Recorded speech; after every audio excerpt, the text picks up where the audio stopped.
Dr. Seuss's life wasn't without its dark chapters, and one of the most heartbreaking involved his first wife, Helen. After discovering he'd been unfaithful, with her own friend no less, Helen tragically ended her life. Her final note revealed just how deeply she had been hurt. What makes this story even more gut-wrenching is that Helen was the one who believed in him when no one else did. She saw his potential, encouraged him to write, and ultimately helped shape the Dr. Seuss we all know today. The fact that he betrayed her trust makes it all the more painful. Now we will together explore the story of Dr. Seuss's life.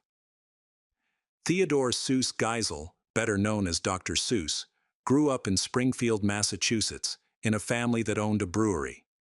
His early years were comfortable until Prohibition hit and shut down the family business. Fortunately, his father had connections and managed to secure work elsewhere, keeping the family afloat. But life wasn't all smooth sailing. During World War I, anti-German sentiment ran high, and young Theodore and his siblings faced relentless bullying at school because of their heritage. Despite the challenges, Ted pushed through, eventually graduating and heading off to Dartmouth College, where his mischievous streak began to shine. At Dartmouth, Ted quickly found his niche. He joined the staff of the school's humor magazine, the Dartmouth Jack-O-Lantern, and climbed his way up to editor-in-chief. Things were looking promising, until one fateful night nearly wrecked everything. Ted, like many college students, enjoyed a good party. But this was during Prohibition, and alcohol was strictly off-limits. One evening, campus authorities caught Ted and 9 friends drinking gin in his dorm room. The punishment? He was allowed to stay at Dartmouth, but only if he stepped down from all extracurricular activities. Just like that, his hard-earned role at the magazine was gone. But Ted wasn't about to let that stop him. Determined to keep contributing to the magazine, he came up with a clever workaround. He continued writing, but instead of signing his name, he used a pseudonym, Seuss. Readers who were familiar with his style likely recognized his work, even without his name attached. It was the first glimpse of the creativity and resilience that would later define his career. After graduating from Dartmouth, Ted Geisel set his sights on Oxford, aiming to earn a PhD in English. Adjusting to life across the Atlantic must have been challenging. Meeting Helen Palmer, a charming young woman from New York, likely felt like a well-timed stroke of fate. Helen immediately recognized something special in Ted. Prior to meeting her, he planned to become an English teacher, hoping to inspire young minds. But when Helen peeked into his notebooks, she saw a talent far too big to be confined to a classroom. From early on, she had her own quiet mission, to make sure the world saw Ted's artwork. By 1927, with Helen's encouragement, Ted made a bold move. He dropped out of Oxford, returned to the U.S., and pursued a career as a writer and illustrator. Once back home, he began pitching his ideas and drawings to magazines, publishers, and advertisers. By July, his hard work paid off when the Saturday Evening Post published one of his cartoons and paid him $25 for it. That success was all the fuel he needed to pack his bags, head to New York City, and go all in as an artist. Ted's career gained momentum quickly. By October, he had landed a gig at Judge, a humor magazine, as both a writer and illustrator. He wasn't famous yet, but regular paychecks meant he had a sense of security. With some stability in his life, Ted proposed to Helen, and the two tied the knot in 1927. Life seemed to be falling into place: steady work, a loving partner, and a growing portfolio of creative achievements. Yet, there was one little detail that didn't quite feel complete. Signing his work with just Seuss didn't carry the weight he wanted. So, as a nod to his father's dream of him becoming a doctor, Ted began calling himself Dr. Seuss in the pages of Judge. While his work at Judge was reliable, it wasn't what thrust Dr. Seuss into the spotlight. Oddly enough, it was a connection to bug spray that changed everything. One of his early cartoons for Judge included a mention of Flit, a popular insect repellent at the time. A woman who enjoyed the cartoon happened to be married to the advertising executive for the company. By early 1928, Seuss was creating ads for Flit. The ads, with their memorable tagline, "Quick, Henry, the Flit," became wildly popular, making Dr. Seuss one of the most sought-after illustrators of the era. In a strange twist, bug spray became his unexpected ticket to fame. Helen's belief in Ted's potential had paid off in a big way. The couple's financial fortunes soared, and they moved into a new home in New York City, ready to embrace a life of luxury. Fame afforded them the chance to travel extensively. The pair visited 30 different countries together, living a jet-setting lifestyle that few could dream of. Dr. Seuss enjoyed boundless freedom, no fixed office hours, no rigid schedules, giving him the chance to create on his own terms. Without any children, Ted and Helen seemed to pour their energy into one another and their shared adventures. By 1936, they appeared to have the perfect life. But as with many stories, that perfection didn't last forever. Once he gained recognition, doors opened to New York's elite, and he and his wife became close with influential families like the Vanderlip. Life seemed good, but real success was still on the horizon. Today, the name Dr. Seuss is synonymous with beloved children's books, not bug spray ads. But back then, he hadn't even started writing them yet. His first book? You've probably never heard of it. It was called Boners. While it didn't become a timeless classic, it did surprisingly well, even spawning a sequel, More Boners. But it wasn't until his next book that he truly found his stride. Reflecting on what his wife Helen had always believed about him, Seuss came up with an idea for a story full of bizarre characters and events. This time, the book was fictional, unlike Boners, which was non-fiction. The publishers were not particularly interested in his quirky vision. His manuscript faced rejection between 20 and 43 times. However, he did not give up. In 1937, fate intervened. Seuss ran into an old Dartmouth classmate who, as luck would have it, was now an editor at Vanguard Press. Finally, someone was willing to take a chance on his story. He named the book To Think That I Saw It on Mulberry Street, inspired by a street near his childhood home. It became an instant hit. He followed it up with 4 more books, and for the first time, it seemed like Helen's dream of him becoming a successful author was coming true. But then, the unexpected happened. World War II broke out, and Seuss put his budding career on hold to focus on political cartoons.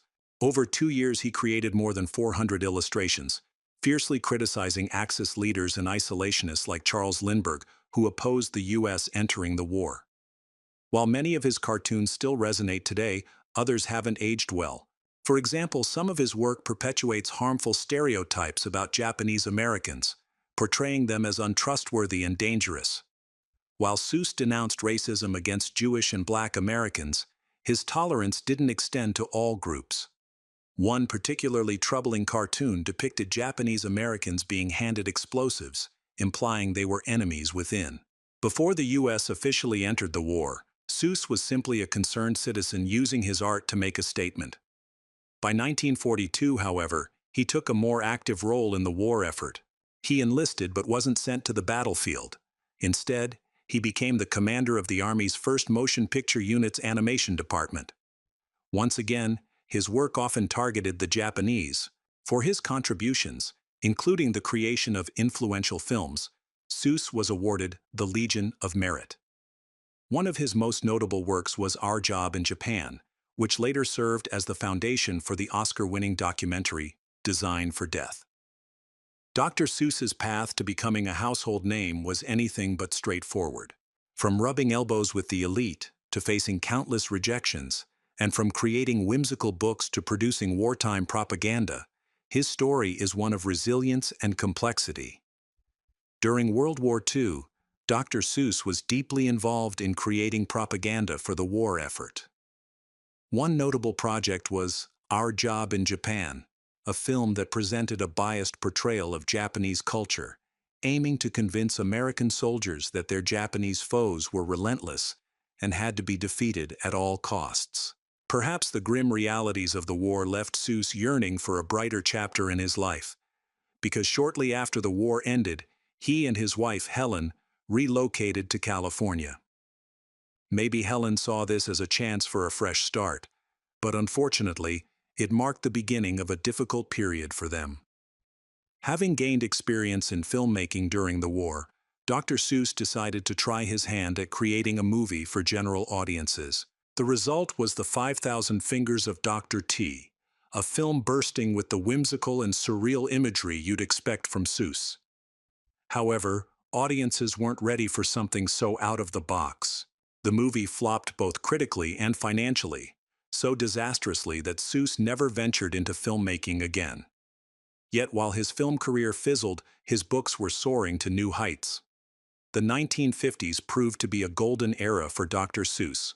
During this time he penned some of his most iconic works, including If I Ran the Zoo, Horton Hears a Who, and How the Grinch Stole Christmas. But one book in particular catapulted him to legendary status. In 1954, a Life magazine article highlighted a troubling issue. Children were struggling to learn to read because their books were dull. An executive at Seuss's publishing house saw this as an opportunity and challenged him to create an engaging book for young readers. The catch? He had to use a list of just 250 simple words that first graders should know. The result was The Cat in the Hat, a masterpiece that transformed Dr. Seuss from a celebrated author into a cultural phenomenon. His vibrant illustrations and playful storytelling, combined with the publisher's straightforward vocabulary, struck a chord with readers. Decades later, the book remains a staple in early literacy, selling an impressive 452,000 copies in 2009 alone, more than 50 years after its release. Seuss followed up with other beloved educational classics like Green Eggs and Ham and One Fish, Two Fish, Red Fish, Blue Fish, solidifying his place as a literary giant.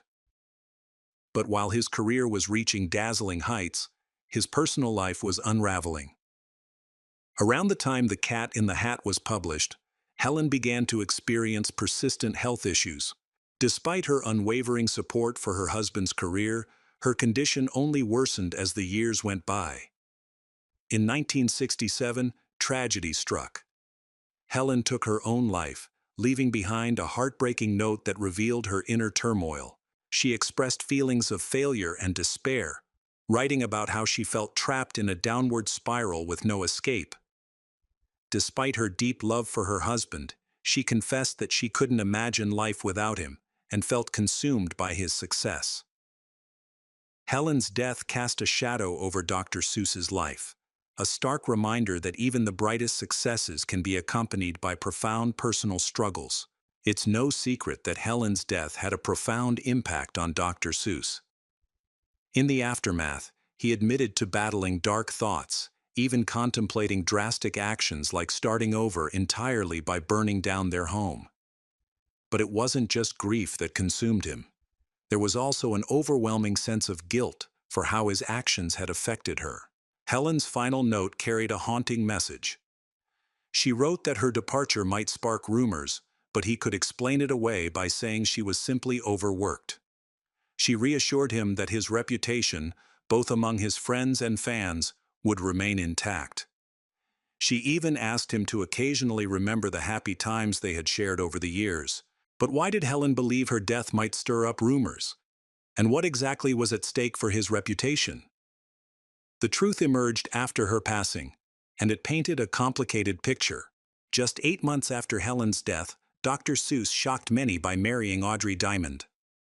If the timing seemed abrupt, it wasn't entirely unexpected. The two had met previously at a social gathering, where sparks flew almost immediately.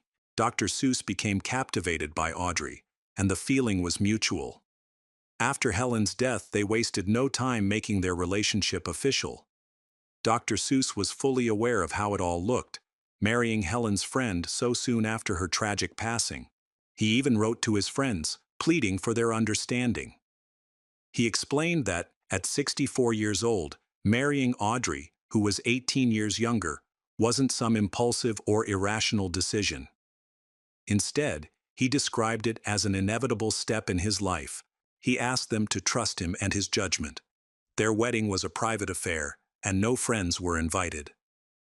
Audrey made significant sacrifices for the marriage, leaving behind her previous life entirely. She had 2 daughters, but after marrying Dr. Seuss, she sent them off to boarding school. Audrey later explained that her daughters wouldn't have been happy living with Dr. Seuss, and he wouldn't have been happy with them either. Despite the controversy and heartbreak surrounding their union, there was a silver lining. Dr. Seuss and Audrey remained devoted to each other until the end of his life. Their bond seemed to provide something Helen couldn't, and as the years passed, Audrey became not just his partner, but also his caretaker. When his health began to decline, especially as glaucoma took a toll on his vision, Audrey was by his side. The couple stayed together until Dr. Seuss passed away in 1991 from cancer. While his peculiar stories continue to captivate readers around the world, not many people pay attention to this dark chapter of his life. It's a reminder that even the most beloved figures often carry complications. Here's something you might not know about his story. It's how to pronounce his name. Believe it or not, we've all been saying it wrong. Apparently, Dr. Seuss himself clarified that his name actually rhymes with Seuss. Surprising, right? But let's be honest. No one's ever going to start saying it that way. If you like this, don't forget to hit the like button and subscribe for more fun content.